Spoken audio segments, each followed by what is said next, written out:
News देख रहे हैं आप। मैं हूं आपके साथ पराग गुप्ता। उत्तर प्रदेश में अगले साल विधानसभा चुनाव होने हैं। इससे पहले सत्ताधारी बीजेपी और मुख्य विपक्षी पार्टी सपा में पोस्टर वार शुरू हो गया है। दरअसल बीजेपी ने पूर्व मुख्यमंत्री अखिलेश यादव को गुमशुदा सांसद बताया था। अब इस पर पलटवार करते हुए सपा ने मुख्यमंत्री योगी आदित्यनाथ को लापता बताया है। सपा के मीडिया कंसल्टेंट आशीष यादव ने बीजेपी के पोस्टर पर जवाब देते हुए मुख्यमंत्री योगी आदित्यनाथ को लापता बताया। उन्होंने लिखा कि मुख्यमंत्री के काम के तौर पर योगी आदित्यनाथ ने सिर्फ सपा सरकार के कामों का फीता काटा है। दरअसल जैसे जैसे चुनाव के दिन करीब आ रहे हैं, वैसे वैसे सियासी पार्टियों में वार पलटवार भी जमकर हो रहा है। ट्विटर पर छिड़ी सियासी जंग पर अब लापता और गुमशुदा तक आ गई है। ऐसे में बड़ा सवाल, क्या सत्ता की लड़ाई ट्विटर तक आई? और ये दो तस्वीरें हम आपको दिखा रहे हैं। पहली तस्वीर आप देखिए, समाजवादी पार्टी का ट्वीट है जिसमें योगी आदित्यनाथ को लापता बताया गया है। और दूसरी तस्वीर आप देखिए जो बीजेपी का ट्वीट है, जिसमें पहले अखिलेश यादव को लेकर यह पोस्टर ट्वीट किया गया, तो इसके पलटवार में समाजवादी पार्टी की ओर से भी एक पोस्टर ट्वीट किया गया जिसमें मुख्यमंत्री योगी आदित्यनाथ की तस्वीर है और उसमें उनको लापता बताया गया है। तो पहले बीजेपी ने अखिलेश यादव को गुमशुदा बताया और उसके बाद समाजवादी पार्टी अब योगी आदित्यनाथ को लापता बता रही है। इसलिए हम सवाल ये पूछ रहे हैं कि अब सत्ता की लड़ाई ट्विटर तक आई। ये दो तस्वीरें आप देखिए, पहले अखिलेश यादव का एक पोस्टर ट्विटर पर बीजेपी की ओर से ट्वीट किया जाता है और उसमें गुमशुदा लिखा जाता है। और पहली तस्वीर आप देखिए जो समाजवादी पार्टी की ओर से पलटवार किया गया है बीजेपी के इस ट्वीट पर। सपा ने योगी आदित्यनाथ का पोस्टर लगाया और उसमें लापता लिखा। ये देखिए दो तस्वीरें हम आपको दिखा रहे हैं। इस वक्त सोशल मीडिया पर इन दोनों ही पोस्टर्स को लेकर जंग छिड़ी हुई है। बीजेपी और समाजवादी पार्टी के नेता एक दूसरे पर वार पलटवार कर रहे हैं इन्हीं दो पोस्टर्स को लेकर। दो पोस्टर हम आपको दिखा रहे हैं। पहली तस्वीर आप देखिए जिसमें मुख्यमंत्री योगी आदित्यनाथ की तस्वीर है, पोस्टर है जो कि सपा ने ट्वीट किया है पलटवार में। इससे पहले जब वार किया था बीजेपी ने तो उसमें अखिलेश यादव की तस्वीर पर गुमशुदा लिखा हुआ था। उसके बाद समाजवादी पार्टी ने भी इसका पलटवार करते हुए एक ट्वीट किया जिसमें योगी आदित्यनाथ की तस्वीर और उसमें लापता लिखा हुआ है। और देखिए बाकायदा इसमें पद, काम और आरोप भी लिखे हुए हैं। ये दोनों पोस्टर एक जैसे हैं, बस इसमें पद, नाम, काम, आरोप अलग अलग हैं। एक ही तरह से निशाना साधा है दोनों पार्टियों ने एक दूसरे के ऊपर। पहले बीजेपी ने यह ट्वीट किया अखिलेश यादव का पोस्टर और उसके बाद समाजवादी पार्टी की ओर से भी पलटवार इस पर किया गया है और यह आरोप लगाया गया है कि बीजेपी की सरकार में सिर्फ समाजवादी पार्टी की सरकार के कामों का फीता काटा गया है, नया कुछ नहीं किया गया। यह आरोप समाजवादी पार्टी का है। तो अब ट्विटर इस वक्त जंग का मैदान बना हुआ है। वार पलटवार लगातार बीजेपी और समाजवादी पार्टी के नेताओं के बीच हो रहे हैं। ये दो तस्वीरों के माध्यम से आप इस पूरे घटनाक्रम को समझ सकते हैं कि किस तरह ट्विटर पर अब एक दूसरे के ऊपर कटाक्ष किए जा रहे हैं। विकास को लेकर एक दूसरे के ऊपर वार पलटवार चल रहे हैं क्योंकि चुनाव नजदीक है और जैसे जैसे इलेक्शन के दिन नजदीक आ रहे हैं वैसे वैसे ये जो जुबानी जंग है ये और तेज होती जा रही है।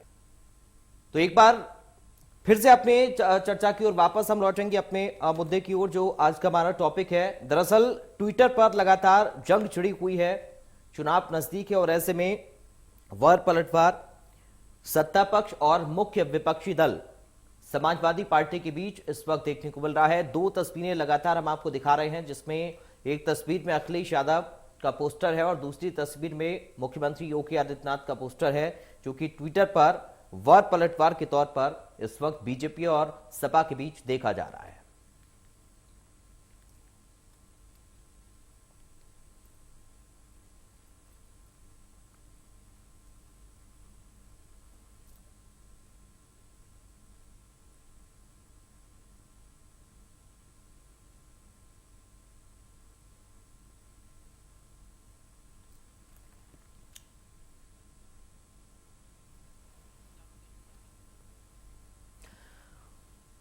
और चलिए, 4 खास मेहमान हमारे साथ जुड़ गए हैं। सीधा आपका मैं परिचय करा दूं। बीजेपी से प्रवक्ता है प्रशांत वशिष्ठ, आपका स्वागत है इंडिया न्यूज में। साथ ही डॉक्टर अभिषेक राय हैं, जो कि समाजवादी पार्टी से प्रवक्ता हैं। डॉक्टर अभिषेक राय, आपका स्वागत है।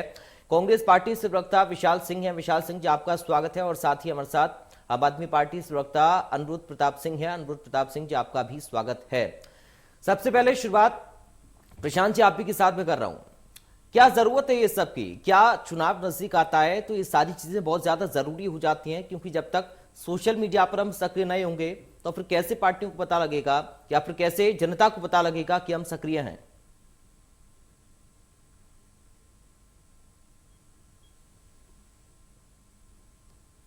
प्रशांत जी, आपको आवाज मिल रही है मेरी? प्रशांत जी, अनम्यूट करिए अगर आप म्यूट हैं तो।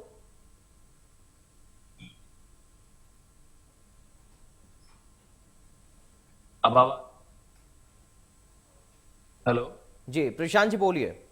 जी जी, मैं ये कह रहा हूँ कि देखिए, ट्विटर पर लेखन का जहां तक प्रश्न है कि आप जैसा कह रहे हैं, तो समाजवादी पार्टी या अन्य किसी पार्टी से भारतीय जनता पार्टी की कोई तुलना हो नहीं सकती जी। उसका कारण है कि भारतीय जनता पार्टी सर्वे भवन्तु सुखना के मूल सिद्धांत पर काम करती है, सब सुखी रहें उस पर काम करती है, अंत्योदय पर काम करती है कि अंतिम व्यक्ति का उदय किस प्रकार हो, जो पंक्ति में अंतिम व्यक्ति है, जो पिछड़ा हुआ है, जो शोषित है, उसका उदय किस प्रकार हो। और ये जो पार्टियां जिनकी आप बात कर रहे हैं, जो समाज भारतीय जनता पार्टी से तुलना जिनकी ट्विटर पर लिखने से की जा रही है, ये पार्टियां स्वयं के उदय पर काम कर रही हैं और अपने सुख के लिए काम कर रही हैं। हमारा मूल सिद्धांत है, या भारतीय जनता पार्टी का या सरकार का या हर एक कार्यकर्ता का एक सिद्धांत है कि राष्ट्र सर्वप्रथम है, पार्टी द्वितीय है, और स्वयं को तृतीय वरीयता पर रखते हुए हम लोग मां भारती को परम वैभव पर पहुंचाने के लिए काम कर रहे हैं। जहां तक समाजवादी पार्टी, बसपा और सपा का प्रश्न है, इनके लिए स्वयं प्रथम होते हैं, पार्टी द्वितीय है, राष्ट्र तृतीय है। ये इनकी सरकारों ने दिखा दिया है स्पष्ट रूप से। तो इसलिए देखिए, इनसे कोई तुलना भारतीय जनता पार्टी की तो नहीं की जा सकती। कारण है कि देखिए, इनके अंदर कॉमन फैक्टर है, ये वंशवाद और जातिवाद पर आधारित राजनीति करते हैं, और वंशवाद और जातिवाद इनका आधार है। भारतीय जनता पार्टी में ना वंशवाद के लिए जगह है, ना जातिवाद के लिए जगह है। जब भी ये सत्ता में पार्टियां आई, भय, भूख और भ्रष्टाचार से प्रदेश ग्रसित रहा बुरी तरह, ये हम सब में से किसी से छुपा नहीं है। वो आज, और भारतीय जनता पार्टी की माननीय योगी आदित्यनाथ जी की सरकार आज आई है, तो भय के लिए कोई स्थान नहीं है, भय मुक्त प्रदेश है। भूख के लिए कोई स्थान नहीं है। हम कोरोना काल जैसे बुरे समय में भी हम कोई भूखा ना रहे जैसे संवेदनशील अभियान लेकर आए। हमारा चाहे पार्टी का कार्यकर्ता हो या सरकार हो, सबने चिंता की कि कोई भूखा ना रहे, और हम घर घर जाकर लोगों को हमने भोजन पहुंचाया, राशन पहुंचाया। भ्रष्टाचार के लिए कोई स्थान माननीय योगी आदित्यनाथ जी की सरकार में नहीं है, ये हम सब जानते हैं। अपराध और भ्रष्टाचार पर जीरो टॉलरेंस की स्पष्ट नीति है। ठीक है। और वोट बैंक के तुष्टीकरण की राजनीति ये लोग करते रहे, ये इनका मूल सिद्धांत है। हम लोगों का वोट बैंक से कोई लेना देना नहीं है, हम राष्ट्र हित में काम करते हैं। वोट बैंक, ये समाजवादी पार्टी या कांग्रेस या बसपा, इनका सिद्धांत रहा सत्ता में आए तो खुलकर लूट और विपक्ष में जाए तो खुलकर झूठ। ठीक है। डॉक्टर अभिषेक राय, किसका विकास ऊपर है, किसका विकास ज्यादा है, किसका विकास बड़ा है? इसी बात की जंग है ये। देखिए प्रयाग जी, बहुत सीधी सी बात है। भाजपा ने सोशल मीडिया को झूठ, भरम और जुमले फैलाने का अड्डा बना दिया। इसलिए भाजपा का झूठ बेनकाब करने के लिए हर प्लेटफॉर्म पर सपा उसे मुंह तोड़ जवाब दे रही, चाहे ट्विटर हो या जमीन पर। सपा हर जगह भाजपा से उसके जुल्मों के खिलाफ जनता के साथ खड़ी। अभी मैं सुन रहा था प्रशांत जी को, कह रहे थे समाज को, अंतिम व्यक्ति को ये न्याय देना चाहते। इनकी सरकार जो संसद में कहती है हम जातिगत जनगणना कराएंगे, जब विपक्ष में होते थे तो इसके पक्ष में थे, और सुप्रीम कोर्ट में ये हलफनामा दायर करते हैं कि हमें जातिगत जनगणना नहीं करानी साहब, हम नहीं करा पाएंगे। दूसरी बात, कोरोना काल की बात करते हैं। अप्रैल में जब सेकेंड वेव आई तो ये बंगाल में चुनाव कराने में मस्त थे, उत्तर प्रदेश के त्रिस्तरीय चुनाव पंचायत कराने में मस्त थे। बंगाल घूम रहे थे माननीय मुख्यमंत्री जी, और वहां पे माननीय प्रधानमंत्री जी जो कि सांसद भी हैं उत्तर प्रदेश से, वो दीदी और दीदी खेल रहे करूंगा। प्रशांत जी मैं आऊंगा, थोड़ा कंप्लीट होने दीजिए, लेट मी कंप्लीट, देन आप बताइएगा प्रशांत जी। उसके बाद ये कहते हैं भय मुक्त समाज। भैया अभी गोरखपुर की घटना देखी, लखीमपुर की घटना देखी, ये आपका सुशासन है कि आपके मंत्री का बेटा गाड़ियों से कुचल दे और सुप्रीम कोर्ट को आप पे तंग टिप्पणी करनी पड़े कि 302 के मुलजिम को, क्या सबके साथ यही न्याय करते हो आप लोग? हाई कोर्ट ने कहा उत्तर प्रदेश में जंगल राज चल रहा है, कोर्टें बता रही हैं, उत्तर प्रदेश की जनता देख रही है, ये किसानों की बात नहीं सुनते, उन्हें अपनी गाड़ियों के नीचे दबा देते हैं। 6 दिन से मंत्री जी का बेटा घर बैठा रहता है और उसको अरेस्ट नहीं करती इनकी पुलिस। क्या यही सुशासन है? इसी की बात ये कर रहे थे भी वशिष्ठ जी साहब। जनता सब देख रही है। अभी जो हमारी विजय यात्रा निकली और जनता का जो प्यार और जन सैलाब उमड़ा है, उससे ये डर गए हैं, और जब ये डरते हैं पुलिस को आगे कर देते हैं, अपने प्रशासन को आगे कर देते हैं। जैसे त्रिस्तरीय पंचायत चुनाव में बैलेट से जहां चुनाव हुआ, वहां समाजवादी पार्टी के ज्यादा सदस्य थे, इन्होंने पुलिस और प्रशासन के बल पे अपनी जिला पंचायत अध्यक्ष जिता लिए। सबने देखा, चाहे लखीमपुर की घटना हो, चाहे गोरखपुर की घटना हो, हाथरस की बेटी के साथ क्या हुआ, सबने देखा है। ठीक है, उत्तर प्रदेश की जनता बहुत समझदार जनता है। आज सबसे महंगी बिजली उत्तर प्रदेश में मिलती है और पावर प्राइसेस है। ये बहुत कहते हैं, मैं वशिष्ठ जी से और कई लोगों से, इनके प्रवक्ताओं से पूछ चुका हूं कि सिर्फ समाजवादियों के काम आप लोगों ने बढ़ाए हैं, उनका शिलान्यास का शिलान्यास किया, उनके फीते का फीता काटा है। ठीक है, आप नए काम नहीं गिरा पाओगे। ठीक है प्रशांत जी मैं आपके पास आऊंगा। ठीक है प्रशांत जी मैं आपके पास आ रहा हूँ, एक एक सवाल विशाल जी और अनुज जी से हो जाए। विशाल जी, जब प्रशांत जी अपनी बात रख रहे थे तो आप हंस रहे थे, आपको किसका विकास बड़ा नजर आता है, समाजवादी पार्टी के या बीजेपी का? देखिए, यदि कांग्रेस की बात कहें तो 3 दशक से उत्तर प्रदेश में कांग्रेस पार्टी की सरकार नहीं, और जितने भी आप विकास की चीजें थी, चाहे वो कल कारखाने हो, नहरें हो, सिंचाई व्यवस्था हो, रोजगार की व्यवस्था हो, शिक्षा की व्यवस्था हो, चिकित्सा की व्यवस्था हो, तो 3 दशक में पूरे उत्तर प्रदेश में एक अकाल सा पड़ा हुआ है। पूरे देश की जनता परेशान है। अभी जैसे प्रशांत जी ने बोला कि सर्वे भवन्तु सुखिनः, तो आप आज ये सभी लोग सुखी हैं इनकी नजर से, क्योंकि आज दाल चरम रेट पे है, महंगाई चरम पे है, रोजगार है नहीं, आम जनमानस परेशान है, किसान के साथ लगातार उत्पीड़न है, क्योंकि इनके जो देखने का चश्मा है बिल्कुल अलग है। और अंतिम उदय की जो बात कर रहे हैं वो तो लखीमपुर में दिख गया, जो अंतिम पायदान पे व्यक्ति खड़ा था उसको नहीं के मंत्री के बेटे ने कुचलने का काम किया। ऐसी बहुत सारी घटनाएं हैं जिसपे जीरो टॉलरेंस की बात कर रहे थे। आज बलिया से लेके नोएडा तक देख लीजिए, ऐसा कोई जिला नहीं बचा है जहां पे खुद मुख्यमंत्री जी का घर है, जिस दिन जाते हैं गोरखपुर, उसके अगले दिन एक हत्या और एक अपराध की घटना सुनाई देने लगती है। तो कुल मिला के ये लोग सिर्फ ट्विटर बॉय बन के रह गए हैं, क्योंकि जमीन पर आज इनके पास पाने के लिए कुछ नहीं है। और आज उत्तर प्रदेश में आप किसी भी जिले को देख लीजिए, ना वहां रोजगार है, ना वहां विकास है, ना वहां पे शिक्षा है, ना चिकित्सा है। और किस मुंह से कोरोना कार्यकाल की बात कर रहे थे? कोरोना कार्यकाल में सबसे ज्यादा यदि मुख्य विपक्ष में आम जनमानस के क्या कहते हैं सहयोग करने का, उनके दुख को बांटने का, उनकी सहायता करने का काम किया, आपके चैनल के माध्यम से कई बार दिखाया गया है, तो वो एकलौती कांग्रेस पार्टी माननीय प्रियंका गांधी और हमारे प्रदेश अध्यक्ष अजय कुमार लल्लू जी के नेतृत्व में काम करने का काम किया। आप खुद देखिए, जो प्रदेश देश की 28 राजमार्ग थे उस पर हम लोगों ने खाने की पुख्ता व्यवस्था कराई।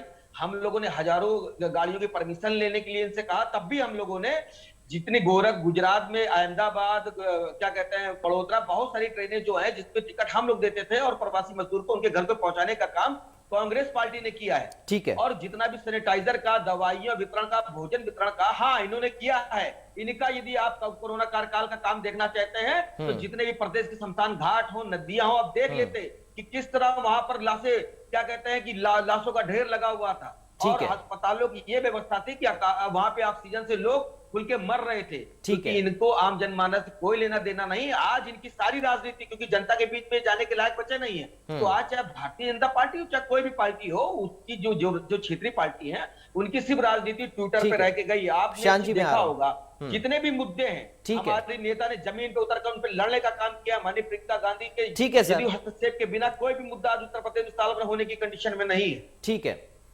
विशाल जी, ठीक है। प्रशांत जी मैं आपके पास आ रहा हूं, एक बार अनुज जी का कमेंट और मैं ले लूं। अनुज जी, समाजवादी पार्टी कह रही कि साहब हमने जो विकास किया उसको आगे बढ़ा रही है बीजेपी। कांग्रेस पार्टी कह रही है कि हमने तो कोरोना काल में बहुत मदद की लोगों की। आपके पास कौन सा नया विकास का एजेंडा है?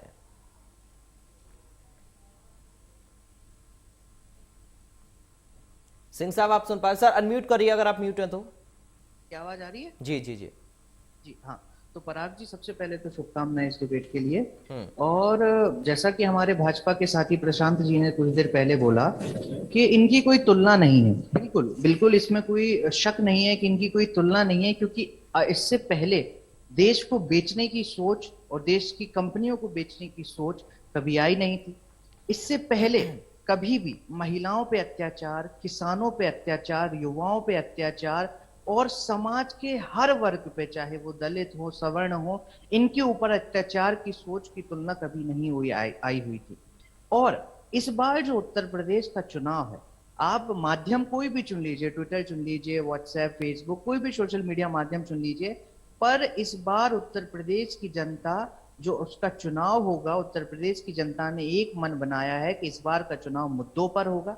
इस बार का चुनाव होगा 300 यूनिट बिजली पर, इस बार का चुनाव होगा अच्छी शिक्षा, मुफ्त शिक्षा, अच्छा स्वास्थ्य, विश्व स्तरीय स्वास्थ्य और मूलभूत सुविधाओं को किस तरीके से जनता के लिए मुहैया कराया जाए, किस तरीके से एक जो दिल्ली का विश्व स्तरीय माना हुआ केजरीवाल मॉडल है उसको उत्तर प्रदेश में लाया जाए। आप ट्विटर वॉर से मुद्दों को भटका नहीं सकते, क्योंकि आपने लगातार 5 साल और केंद्र के अपने 7 साल के कार्यकाल में आपने जनता को जो इतना बेवकूफ बनाने की कोशिश की है, आपने जनता को मुद्दों से भटकाने की बेवकूफ की कोशिश की है, आपने जनता को पेट्रोल, डीजल, इनके महंगे दामों से जो शोषित करने की कोशिश की है। इन सारी बातों का जवाब जनता मुद्दों की राजनीति से देगी, केजरीवाल मॉडल की राजनीति से देगी। और इस बार का चुनाव मुद्दों पर होगा, 300 यूनिट बिजली पर होगा, अच्छी शिक्षा, अच्छे स्वास्थ्य पर होगा। ठीक है जी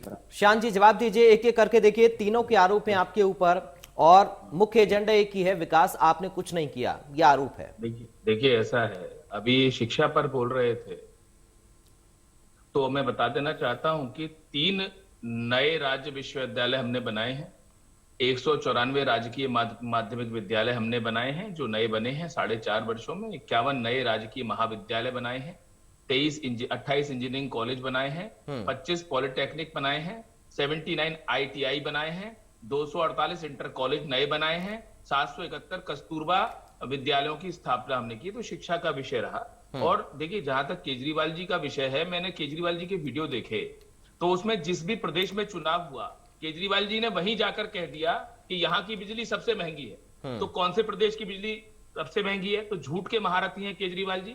और जो दुर्गति तो दिल्ली की हुई है, बारिश होती है तो पता पड़ता है कि तैर कर जाने का भी स्पेस नहीं होता, पूरी की पूरी गाड़ियां डूब जाती हैं।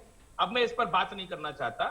जहां तक कांग्रेस पार्टी का सवाल है तो उन्होंने खुद ही कहा 3 दशक से हम सत्ता में नहीं है। 3 दशक से सत्ता में नहीं है, ये चिंतन का विषय है। इस पर आत्मचिंतन कीजिए कि क्यों आप सत्ता में नहीं है। क्योंकि आप केवल झूठ बोलते हैं, करते कुछ नहीं है। आपकी स्थिति ये है जैसे नो में के साइलेंट होता है ना, ऐसे उत्तर प्रदेश की राजनीति में आप साइलेंट हैं और इसलिए आपकी कोई भूमिका यहाँ नहीं है। आप कुछ भी करते रहिए, ढोंग करते रहिए, उससे कुछ होने वाला नहीं है। घटना का जहां तक प्रश्न है लखीमपुर का या गोरखपुर कांड का, दोनों में किस प्रकार से न्याय माननीय योगी आदित्यनाथ जी ने किया है, ये हमसे किसी से छुपा नहीं है। आज मनीष गुप्ता जी की धर्मपत्नी को OSD की नौकरी मिल चुकी है, उन्होंने ज्वाइन भी कर लिया है। अपराधियों का पर ताबड़तोड़ धरपकड़ उनकी जारी है। और लखीमपुर का जहां तक प्रश्न है, जो पीड़ित परिवार है, किसान परिवार, वो ही स्वयं में संतुष्ट हैं। तो ये किस प्रकार की राजनीति कर रहे हैं, हम लोगों से छुपा नहीं है। दूसरा विषय में अभी मैं विषय रखना चाहता हूं। देखिए कांग्रेस के विषय में, आपके विषय में इनका कोई एग्जिस्टेंस ही नहीं है। समाजवादी पार्टी की पुरानी सरकार रही, मैं समाजवादी पार्टी की सरकार से पूछना चाहता हूं, जब उनकी सरकार रही तो 200 से अधिक दंगे उत्तर प्रदेश में 5 वर्ष में हुए। क्या एक भी दंगा माननीय योगी आदित्यनाथ जी की सरकार में हुआ है? नहीं हुआ है, क्योंकि हम विकास पर काम कर रहे हैं, दंगे नहीं होने देते। आजादी के बाद से 2017 तक आप जानते हैं उत्तर प्रदेश में कितने सार्वजनिक शौचालय थे? केवल 48,200 सार्वजनिक शौचालय उत्तर प्रदेश में हुआ करते थे। आज 94 लाख सार्वजनिक शौचालय बनाने का माननीय योगी आदित्यनाथ जी की सरकार ने काम किया है। और अगर हम निजी शौचालयों की भी बात कर लें जो हमने बनवाए हैं, तो हम 2 करोड़ 61 लाख शौचालय पूरे प्रदेश में हमने बनाए हैं।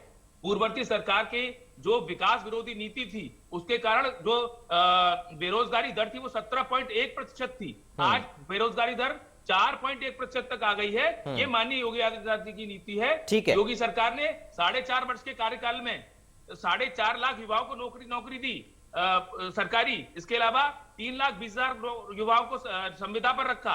इसके अलावा एमएसएमईज को हमने 2,18,13,000 करोड़ का लोन बांटकर 50 लाख एमएसएमईज नए खड़े किए, जिसके थ्रू हमने 2 करोड़ लगभग युवाओं को रोजगार दिया है। अब मैं बोलना चाहूंगा, इन्होंने एक ही चीज की मार्केटिंग की, एक्सप्रेसवे जो इन्होंने बनाया, 467 किलोमीटर का एक्सप्रेसवे इन्होंने बनाया। हमारी सरकार 4.5 साल में 700 किलोमीटर लगभग एक्सप्रेसवे बना चुकी है। ठीक है। और 7 एक्सप्रेसवे हमारी सरकार बना चुकी है। ठीक है प्रशांत जी, मेरे को बोल लेने दीजिए। नहीं, मैं आपको तुलना करना चाहता हूँ, बोल लेने दीजिए।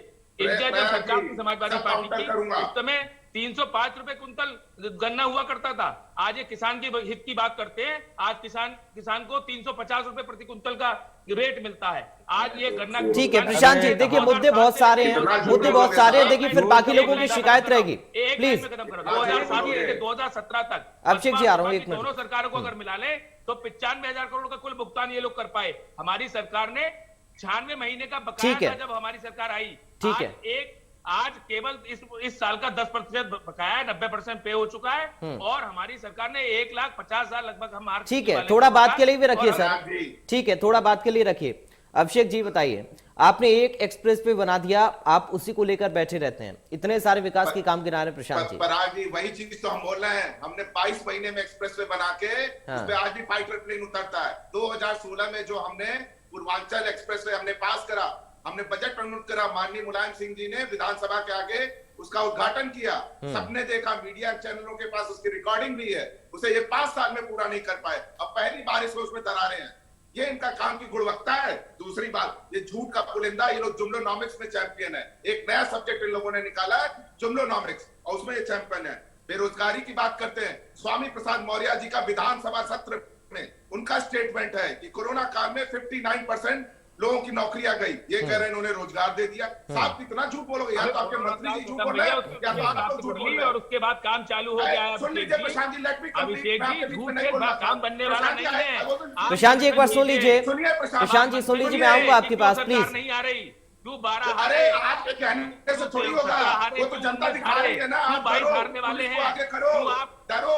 1% अगर आपने पार्लियामेंट घटना रोकने के लिए किया होता है, घटना नहीं होती। प्रशांत जी मैं आ रहा हूँ सर, सुन लीजिए प्लीज। आप लोग कितना झूठ बोलते हो सारी दुनिया को पता है। दूसरी बात, 28 पीएससी उन लोगों ने बेच दिए। क्या बनाया? माननीय प्रधानमंत्री जी कहते थे देश नहीं बिकने दूंगा, देश नहीं बिकने दूंगा। 28 पीएससी बेच दिए। दूसरी बात, कहते हैं 7 एक्सप्रेस वे निजीकरण करना। ठीक है Prashant ji, please sir, please दरख्वास्त है मेरी, बीच में मत बोलिए सर। अभी 2 लोग और हैं सर, प्लीज। आप 7 एक्सप्रेस वे की बात करते हो। अरे भ्रम फैलाइए जनता पहले देखो, सिर्फ आंकड़ों में कागजों में बनाने से नहीं बन जाती रोडें। उसके लिए जमीन पे उतरना पड़ता है, काम करना पड़ता है, सोना नहीं पड़ता। आप लोगों ने जो जुमलोनॉमिक्स सीखी है ना, उसकी बात नहीं होगी।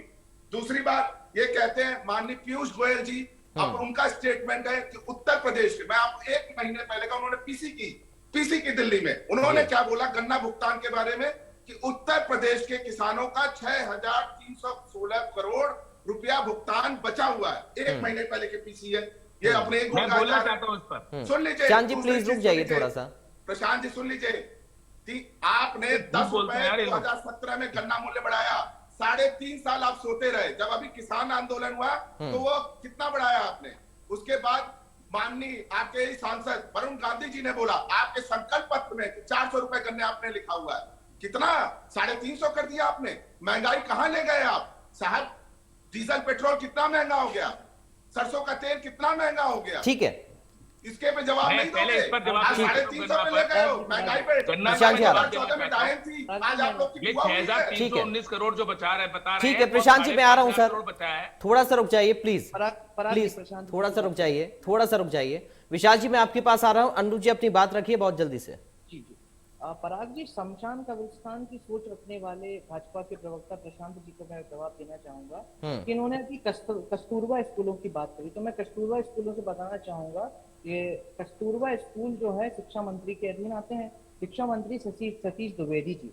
और ये वो मंत्री हैं जो जब स्कूल बंद होता है तब भी बच्चों के मिड डे मील का पैसा खा जाते हैं, बच्चों के स्कूल के बस्तों व उनके जो ड्रेस के नाम का पैसा खा जाते हैं। और अभी इन्होंने जो जिक्र किया दिल्ली का, दिल्ली में बताना चाहूंगा इसी तरह के झूठे जो है आरोप अमित शाह जी ने आकर लगाए थे कि दिल्ली में सीसीटीवी पर काम नहीं हुआ है। उसी दिन एक प्रेस कॉन्फ्रेंस करके अमित शाह जी का पूरा जो कार्य किया उन्होंने दिल्ली में रहकर, उस दिन जो रैली करी उसका पूरा लाइव प्रसारण जो है केजरीवाल जी ने सीसीटीवी कैमरों के माध्यम से लेकर उन्होंने लाइव किया। नहीं, मैं अपनी बात को बस खत्म करना चाहूंगा 2 मिनट में। तो मैं ये बताना चाहता हूँ जिस सीसीटीवी योजना की, जिस कार्यों की योजना की, जिस क्रियाकलापों की योजना की तारीफ विश्व स्तर लेवल पे डोनाल्ड ट्रंप की स्वयं पत्नी करती हैं, WHO करते हैं बड़े, और इस पूरी दुनिया में एक लौती सिटी जहां सीसीटीवी सुरक्षा सबसे ज्यादा है, उस जगह पे दिल्ली को स्थान मिलता है, जिसको पूरा विश्व स्वीकार सका है, उसको आप भाजपा के प्रवक्ता या भाजपा के लोग कैसे झुटलाएंगे? पहली बात। दूसरी बात, आम आदमी पार्टी के लिए कोई भी वादा उसके मैनिफेस्टो में जो जुड़ता है वो पवित्र है, और उसका मैनिफेस्टो उसके लिए पवित्र ग्रंथ है। हम कोई भी वादा करते हैं तो पूरी रिसर्च के साथ करते हैं, सिर्फ हवा में अपनी बात नहीं रखते हैं कि हम ये कर देंगे, हम 5 लाख ले आएंगे, हम 15 लाख ले आएंगे, हम काला धन ले आएंगे। चलिए ये सारी बातें पुरानी हो चुकी है, पर मैं ये कहना चाहूंगा कि हमारे लिए जनता सर्वोपरि है, जनता का हित सर्वोपरि है, और जो भी वादा हम अपने मैनिफेस्टो में लिखते हैं वो पवित्र है, और हमारे लिए हमारा मैनिफेस्टो पवित्र ग्रंथ। ठीक है विशाल जी, अपनी बात रखिए, प्रशांत जी उसके बाद में आ रहा हूं, एक साथ सबकी बात का जवाब दीजिएगा। विशाल जी, आपके पास कुछ नया एजेंडा है सर? कांग्रेस पार्टी आप खुद कह रहे हैं 3 दशक से सत्ता में नहीं है, क्या कर रहे हैं आप लोग सर? जमीनी स्तर पर अपनी मजबूती के लिए क्या कर रही है कांग्रेस पार्टी? संगठन की मजबूती के लिए आप लोग क्या कर रहे हैं? जान चुका है कि यदि सारे मुद्दों पे, जनता से जुड़े जितने भी मुद्दे हैं, यदि उस पर लड़ने का कोई काम कर रहा है तो कांग्रेस पार्टी कर रही है। और आप खुद देखिए कि पता नहीं, जो प्रशांत जी ये 2017 की बात बता रहे थे कि 2022 की घोषणा पत्र पढ़ रहे थे, दोनों में बड़ा अंतर नजर आ रहा है, क्योंकि एक भी बात इनकी जमीन पर उतरने शिलान्यास हुए हैं कि बन चुके हैं, इसमें भी अभी थोड़ा सा कंफ्यूजन है। और इनकी उज्ज्वला योजना की बात कर लें, एक बार सर कांग्रेस पार्टी के पास क्या है सर? कांग्रेस पार्टी के पास क्या है? कांग्रेस पार्टी के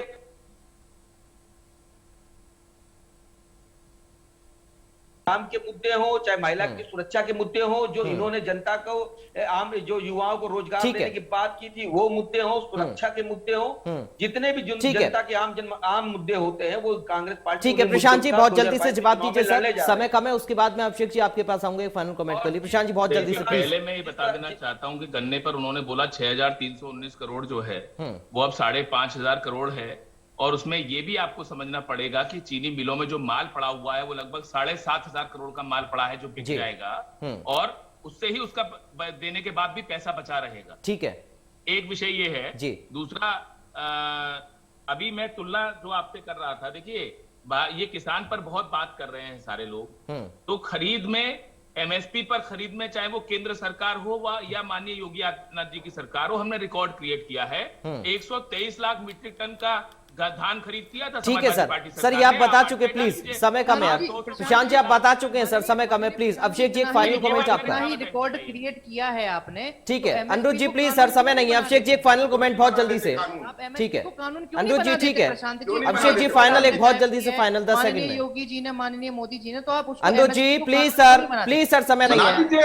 अभिषेक जी फाइनल जल्दी से, बहुत जल्दी। एक फाइनल कमेंट आप मेरे से ले लीजिए। नहीं पराग जी, मैं वही पूछ रहा हूँ जो सवाल आपने पूछा, MSP को कानून बना दीजिए आप, वही तो किसान मांग कर रहे हैं। चलिए ठीक है, यही फाइनल। एक प्रशांत जी MSP पर कानून की बात आ रही है, एक बार फिर से देखिए बहुत जल्दी, फाइनल 10 सेकंड में। नहीं MSP पर कानून की नहीं, मैं ये बताना चाहता हूँ कि जिस समय कोरोना चल रहा था, आप नहीं देंगे उसका, माननीय योगी आदित्यनाथ जी खुद गंभीर रूप से। चलिए ठीक है सर, ये सारे मुद्दे हम लोग चर्चा कर चुके हैं, उठा चुके हैं, एक बार फिर से इन्हें दोहराने से कोई फायदा नहीं है। उम्मीद करता हूं कि एक बार फिर से विकास के मुद्दों पर हम लोग ग्राउंड पर उतरें और जनता से वोट मांगे। आप सभी का बहुत शुक्रिया चर्चा का हिस्सा बनने के लिए। वक्त आज मुझे इतनी इजाजत दे रहा है।